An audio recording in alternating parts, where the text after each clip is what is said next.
Hi friends, welcome to Suji's channel. ஒரு 10-15 நாளாக நம்ம ஊரில் இல்லாதனால என் செடியெலாம் ரொம்ப காஞ்சி போயிடுச்சு பாருங்க. எல்லாமே காஞ்சி போயிடுச்சு. ஈவன் எங்கள் சர்வெண்ட் வந்து டெய்லியும் தண்ணி ஊற்றிட்டு இருந்தாங்க, ஆனாலும் கூட அதுக்கு பத்தலை. வெயில் வேறு ரொம்ப அதிகமாக இருக்குது திருச்சியில். ஸோ அதனால் செடிகள்லாம் ரொம்ப காஞ்சி போயிடுச்சு. இனிமேல் அதுங்களுக்கு தண்ணியெல்லாம் ஊற்றி ஊட்டச்சத்தெல்லாம் கொடுத்து அதுங்களை நல்லா பார்க்கணும்.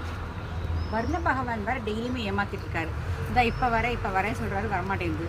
2 நாளும் அப்படி தான். மழை வர மாதிரி இடியெல்லாம் அடித்து மழை பெய்கிற மாதிரி இருக்குது, ஆனால் மழை வர மாட்டேங்குது. ஸோ ஒரு நல்ல மழை பெஞ்சா செடியெல்லாம் ரொம்ப கூலாகும். இங்கே பார்த்தீங்கன்னா என்னோடய கொய்யா சீத்தாலாம் பாருங்கன்னா கருகி போயிருக்கு. வெயில் அதிகமான சீத்தாலாம் கருகி போயிடுச்சு. நேந்தில் நிறைய சீத்தா காயம் வந்துச்சு, எல்லாம் கருகி போயிருக்கு. அதே மாதிரி இங்கே சப்போட்டாவும் நிறையா பிஞ்சு விட்டுருக்குது. ஈவன் லெமன் செடி கூட பாருங்கள் எப்படி வாடி போயிடுச்சு.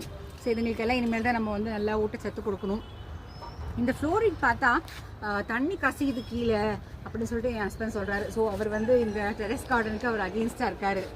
இந்த ஃப்ளோரிங்க்கு என்ன அடிக்கலாம், என்ன அடித்தா தண்ணி கசியாது, என்ன மாதிரி கோட்டிங் அடிக்கலாம், அப்படி உங்களுக்கு எதாவது ஐடியா இருந்தால் கமெண்ட் பண்ணுங்கள். இந்த வீடியோ உங்களுக்கு பிடிச்சிருந்தா லைக் பண்ணுங்கள், ஷேர் பண்ணுங்கள், சப்ஸ்கிரைப் பண்ணுங்கள். தேங்க்யூ.